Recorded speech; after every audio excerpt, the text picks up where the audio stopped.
Appamada's programs and facilities are supported through your generosity. Your support really does make a huge difference. You'll find a link for contributions on the website at appamada.org/contribute. Thank you so much.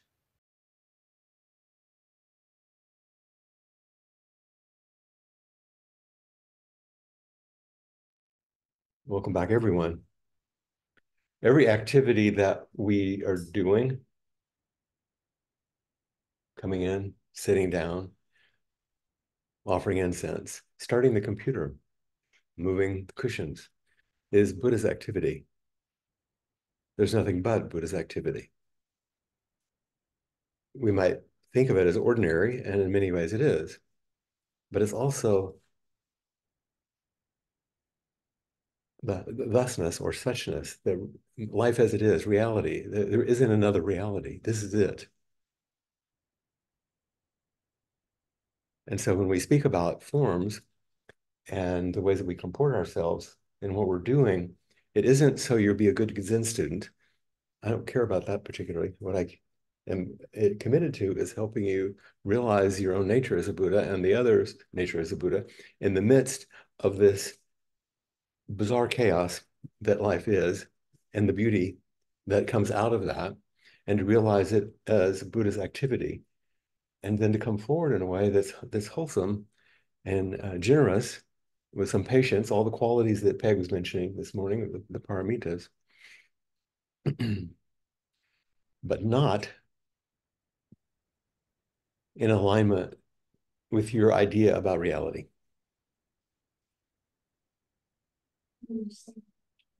What's that?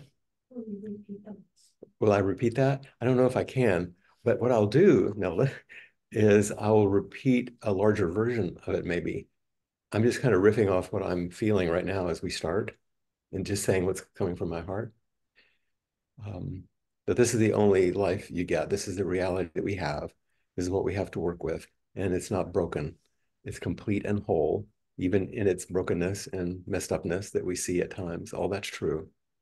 But if we can meet things as they are and realize everything as Buddha's activity, there's a way in which we participate in that activity in a different way. And we're always participating. We're always participating. Everything you do makes a difference.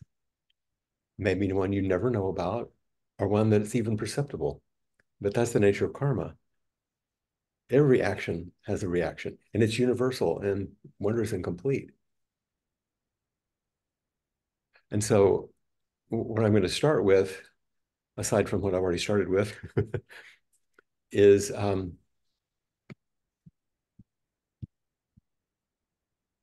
don't know about you, but anybody else watch Netflix and Amazon, when they have the recap of the previous episode, this is the recap of the previous episode from this morning.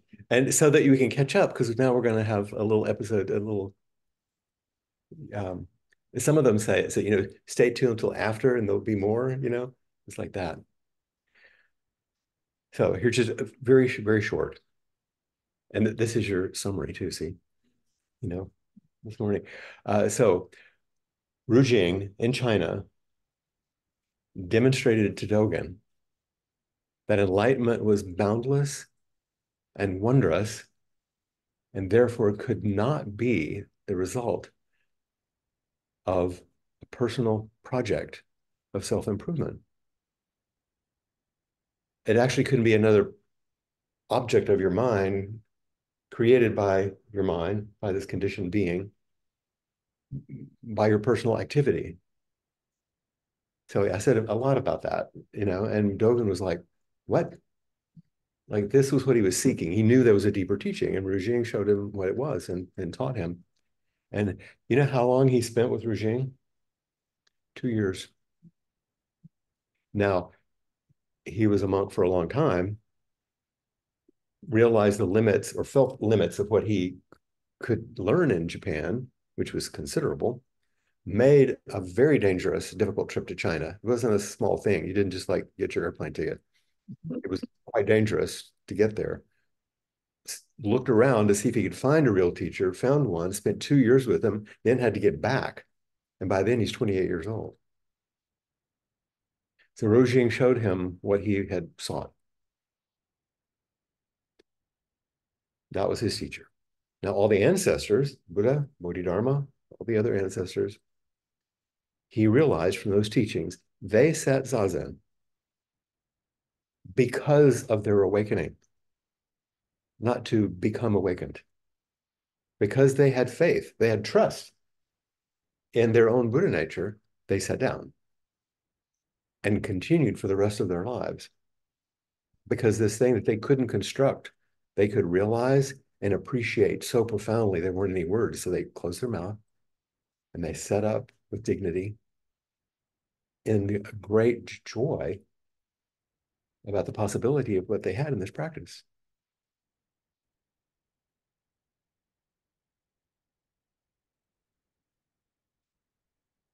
And this is true for us. Exactly the same. Then I gave some comments on a couple of the paragraphs. So remember, we read them, 2 different translations. And the first 2 sentences is the whole of all those teachings. Remember, I said he gives it to you all at the first, but it wasn't what you thought it was going to be. He says the way is basically perfect and all pervading. How could it be contingent upon practice and realization? He's questioning the very foundation of what people think Buddhist practice is. It's not based on practice and realization. Don't you practice to realize and awaken? It's already basically perfect and all pervading. Then why don't we say, great, let's have a margarita. Why bother? It's all okay. Because the next paragraph starts with, and yet, if there's the slightest discrepancy, the way is assistant as heaven from earth. What discrepancy? That's Ant's question, you know? It's like, what do you mean, discrepancy? If there's the slightest discrepancy. And that other translation, it said, the thing is, I like the way that one starts. The thing is, if there's the slightest gap, so now it's gap. Sky and earth are ripped apart.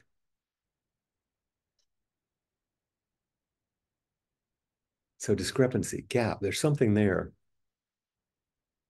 that we're not quite sure about. There's some way in which it sounds like, okay, there's something here really good, but I don't know exactly what it is.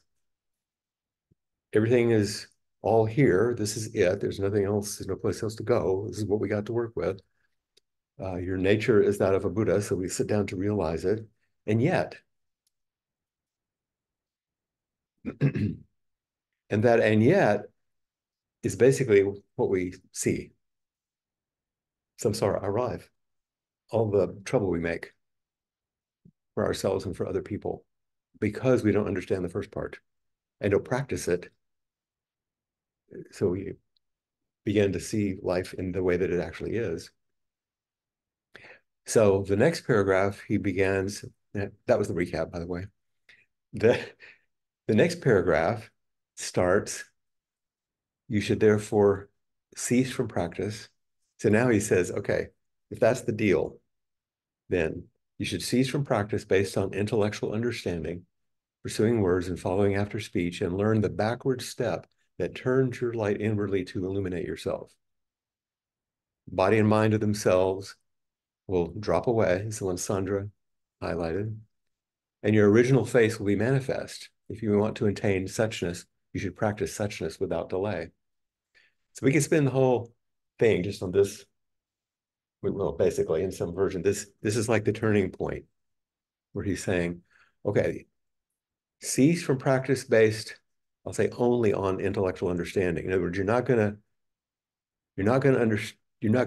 to your intellect may be great. You might understand the Dharma. You might be able to read these things and elucidate it, but that's not awakening. That's reading the cookbook and knowing it from front to back, but you don't know how to cook. It's instruction. and learn the backward step that turns your light inwardly to illuminate yourself. That does not mean go inside and think about yourself. It doesn't say get the best therapist you can and start reflecting on your neurosis. Turn your light inward, illuminate yourself. That's what it sounds like. What does it mean? The body and mind of themselves will drop away. That doesn't sound like what a therapist would be helping you do, by self-examination, by mindfulness, right? And your original face will be manifest. What the heck is that? Isn't this? If you want to attain suchness, you should practice suchness without delay. So that clarifies it, right? Well, let's start at the end. Suchness. Sometimes it's thusness. The word tatata, Sanskrit, Tathata. And almost everyone, you've heard the name, the Tathagata, the one that thus comes, the one that is the expression of thusness. Tata is translated like things as they are, not what they are, things as they are. It's not a description of, oh, they're like this, things as they actually are. Each moment, life as it is, the only teacher. Or Suzuki Roshi would do this really cool thing where he would express the relative and the absolute at the same time. He'd say, things as it is, which is closer to thusness. That's really a better English play on the word. Things as it is. Yeah, there's these myriad things as it is, the one thing. Manifest like this, form and emptiness. So if you want to attain suchness, if you want to be in accord with things as it is, then practice things as it is. Practice sitting in zazen rather than trying to manipulate. So the essence of zazen is when you stop manipulating your experience in any way whatsoever. Otherwise, we'd ring the bell and say, now 30 minutes of manipulation instead of meditation, but we don't even say that. As you let go of craving, or let's say soften our grip on craving, to be generous, and stop twisting reality to fit your expectations, you began to find that you kind of come into harmony with things as it is. You're not fighting it, fixing it, trying to get it to be like you want it. And there's joy and there's heartbreak and everything else. That's things as it is also.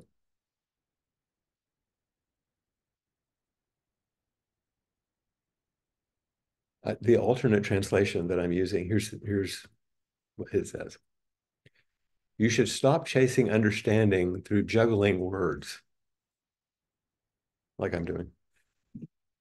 But it's useful, You should stop chasing understanding through juggling words. Allow the external seeking of your mind to collapse upon itself and light up your own nature. I really like that one. Could you repeat that again? Yeah. Allow the external seeking of your mind to collapse upon itself and light up your own nature. I like that translation. It's like it finally, any of you have sat several days at retreats, there's a time when you kind of like collapse on yourself. Sometimes it's just like physical, but that it collapses. And then you feel like you can't do another thing. And there's a break and you step outside and it's like glorious because you're not there the way you were before. And you're actualized by the myriad things like Tobin talks about. So you should stop chasing understanding through juggling words, allow the external seeking of your mind to collapse upon itself and light up your own nature. Doing this, the body mind will drop through itself spontaneously, revealing your original nature. If you wish to be realized in suchness, immediately practice suchness. you wish to be realized, if you wish to wake up and know what this is in all of this, then practice suchness, which is basically stopping all the messing with things. And we practice that as best we can in Zazen.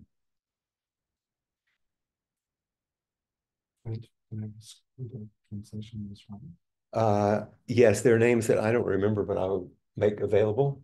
Thank you. In fact, I'll make the entire Sukhan Zengi available in that translation. Okay. Mhm. It is, there's a Japanese teacher that I was unfamiliar with and his American disciple who I'd never met, and they created this translation. Mhm. So when he makes that turn and says, practice this way, he's giving some instruction about how to attend.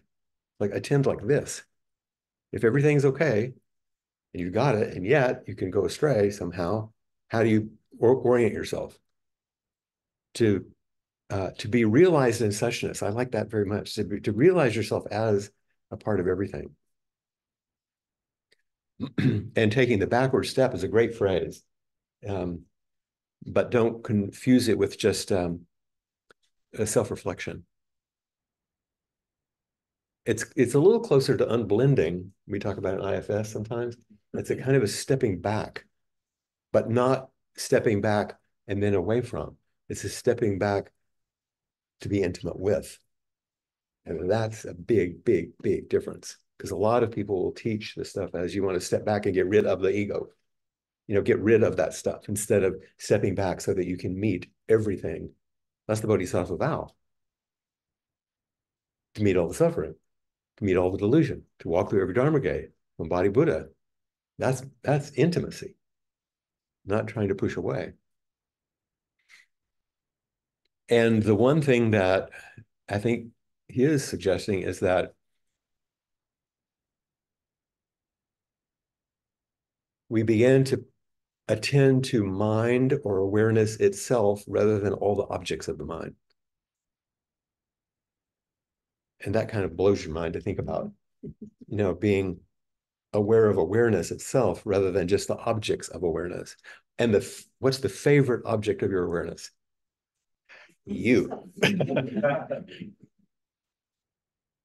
So he then starts meditation instruction. And I'm not going to go into this, but that's the next one. For Zazen, a quiet room is suitable. And then he goes into that whole section. So he says, here's the deal. Here's the way you should pay attention. And here's the way to sit to help you wake up in that. I won't go into it, but that first section where it says how to set up everything, there's that great line where it says, Sansen has nothing whatever to do with sitting or lying down. And the alternate translation one says, don't sit to become an awakened one because you can't fabricate a Buddha out of sitting or lying down. Very straightforward. So all this is saying, you sit in order to sit. Don't make sitting into something really special that you can get then attached to as this special thing. And don't make yourself into some kind of special person who's devoted to sitting as you contrast yourself with those other poor souls who don't do that. This is the spirit of sitting. You sit to sit. And as you do, you're embodying. That's why in the Bodhisattva vow, we say, Buddha's way is unsurpassable. We vow to embody it, not to learn it, to embody it. And that's what Zazen allows us to do. Okay, that's as far as we want to go. That's just what I wanted to finish up. Any more questions right now? We have more Dharma activity to do, but okay. Definitely. Just back to the discrepancy in the gap. Can you say it better? The rest of the retreat Oh. will be the response. I'm not trying to dodge you. Okay. Here's an entry gate for it. Everything that you think about yourself And everything you think about them and this whole situation is a gap because none of it is true. But we believe it is. And what's it a gap between? Suchness, thusness, and our personal perception of things. And there's no way around it because that's who we are. That's how it works. That you're going to have that. And knowing that is part of what you wake up to. But things are different if you know that. So it sounds a little circular. Yeah, but there's we're not going to be teaching the you had an idea you were going to say. I was going to say something, Please do.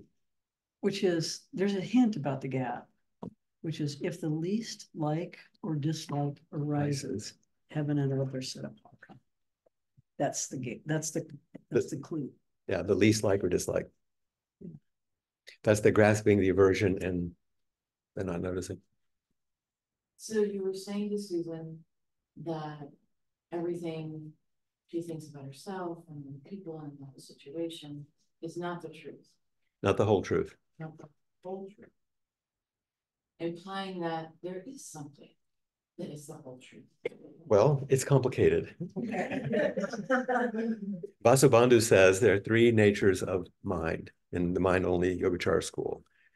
There's the imaginary nature, which is the way we see things.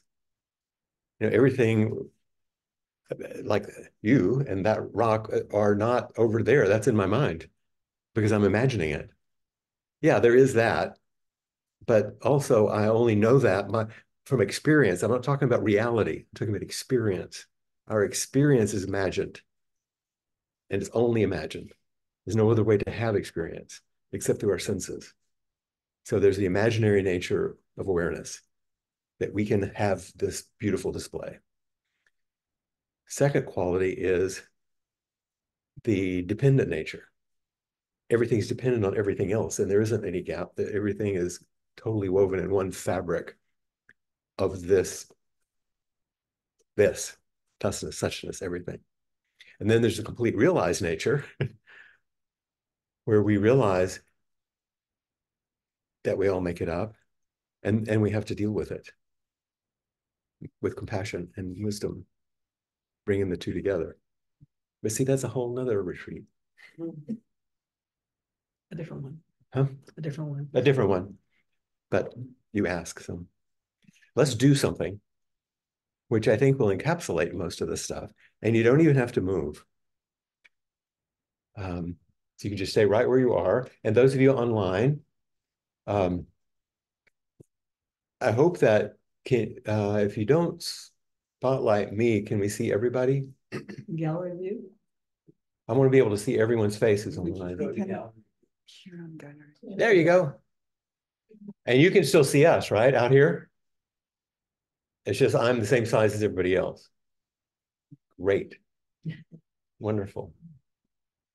I just want to take a good look at you first.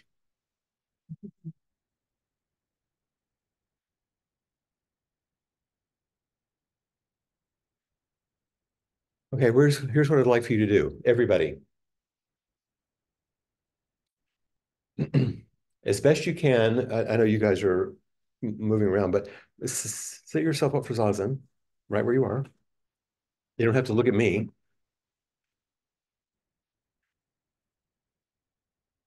And there's something important about taking the posture, isn't there? Because when you're just hanging out however you are, you're expressing your personal preference. And this is about, oh, okay, I'm going to sit like a Buddha.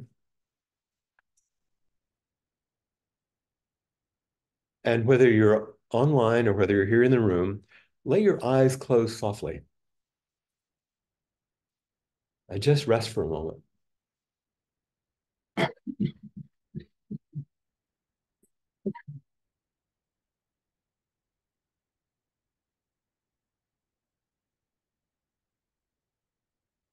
Just taking this time to settle a bit because we've been talking quite a bit.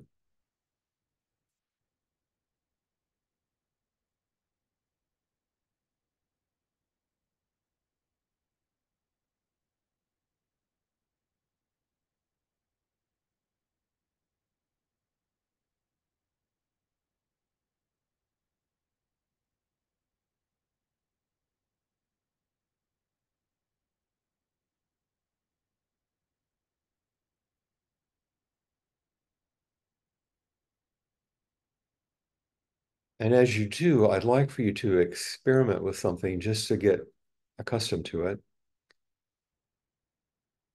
in your own time, whenever you'd like, over the next minute or so.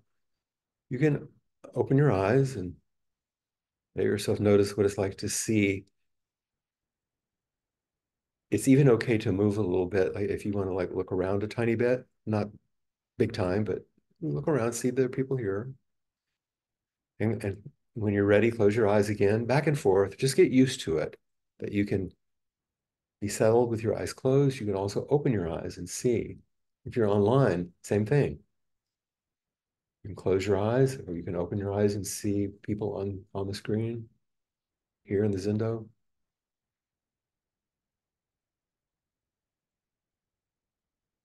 And just notice what it's like to actually realize that you're sitting here with these people and sitting online with all of these people in these various places. If you're in the room, take a glance at the screen if it's easy without too much.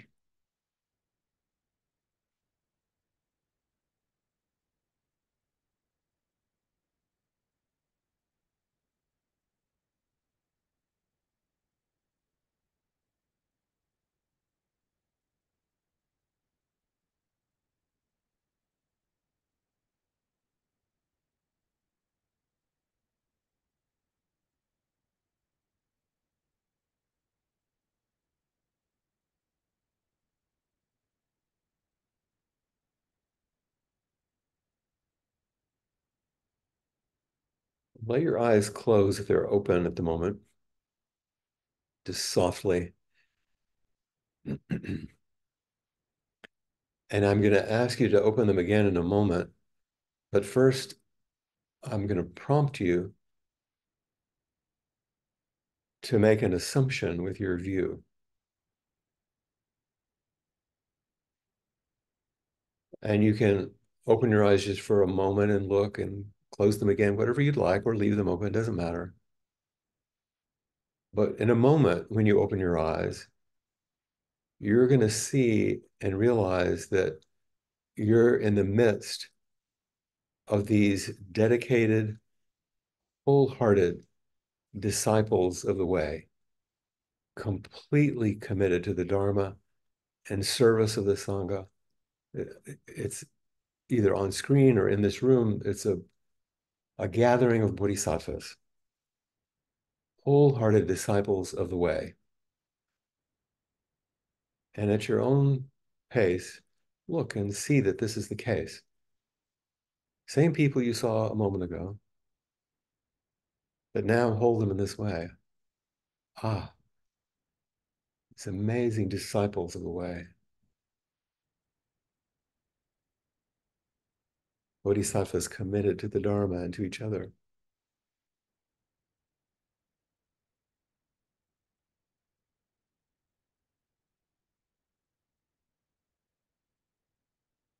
And every now and then you might close your eyes and just check inside, take that backward step. Just notice what's happening. If anything is changing, it might not.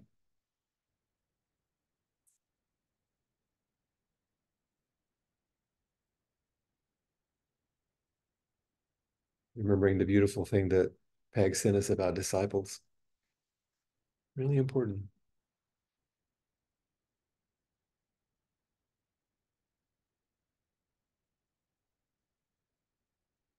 Close your eyes if they're open and let yourself just settle with this reality.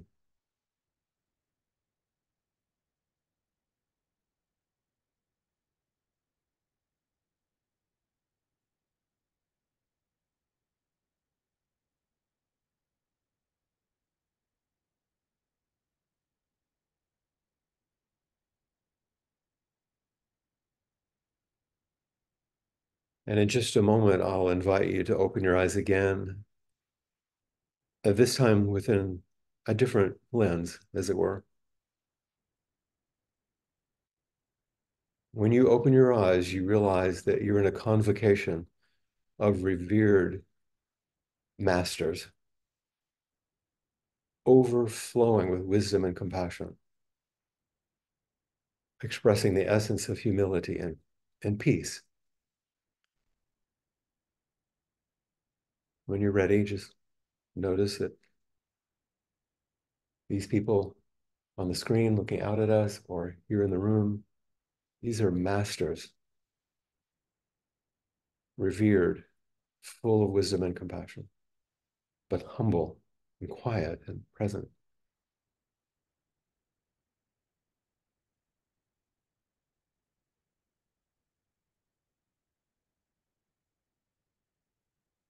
Again, appreciating what looking in this way does inside to your body, to your heart, your mind.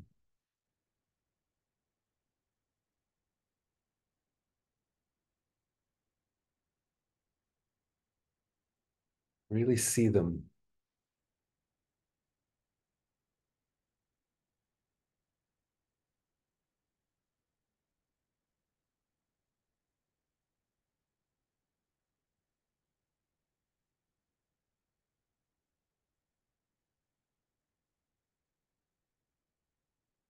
Maybe take a moment to close your eyes and integrate what this,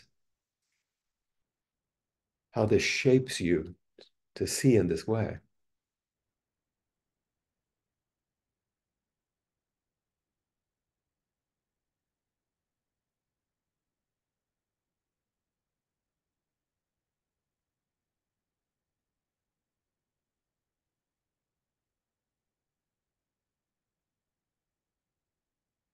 And we'll take one more view, one final view.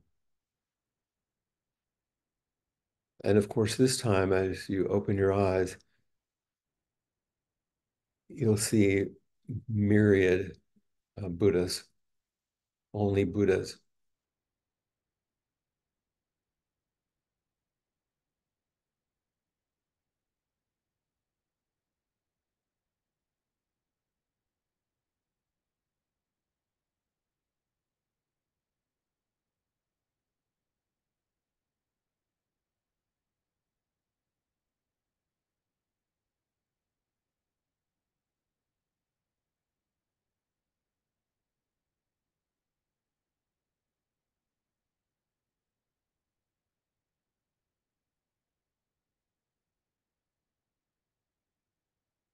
Close your eyes.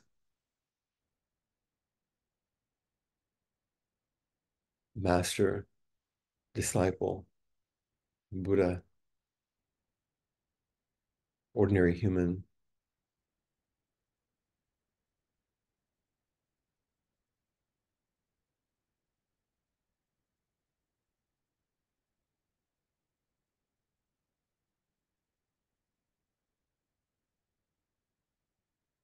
We'll take a little time.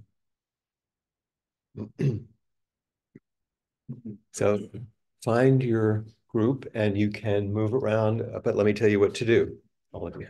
Now that you're going to get together, take time because it gets a little chaotic, you know. So take time to settle back with each other and really see each other and begin to speak from your heart about what it was like to look in these ways and to be seen in these ways.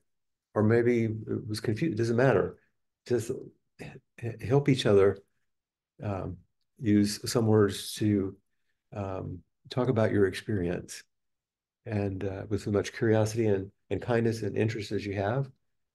And then we'll come back and we'll see what might have happened. Is that okay? Okay online?